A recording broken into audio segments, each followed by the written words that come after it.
Nag-skincare ka pa sa gabi? Sa gabi, tsaka sa umaga, ano na lang. Minsan, moisturizer, toner. Pag tinatamad talaga ako mag-toner, wala na. Kasi hindi ka kapit ng maganda yung ano, nagpa-foundation ka pa ba? Yung ano, yung easy lang. Easy and ko. Maganda rin ang easy, pero mas maganda kasi ang kapit niya pag maganda yung moisturize yung skin mo.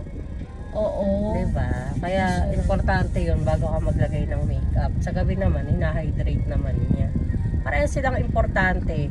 Kailangan mo lang tiyagain kasi nakakatamad minsan. Kaya nga, nakakatamad. Eh baka dahil hindi maganda yung ano mo, skin prep mo.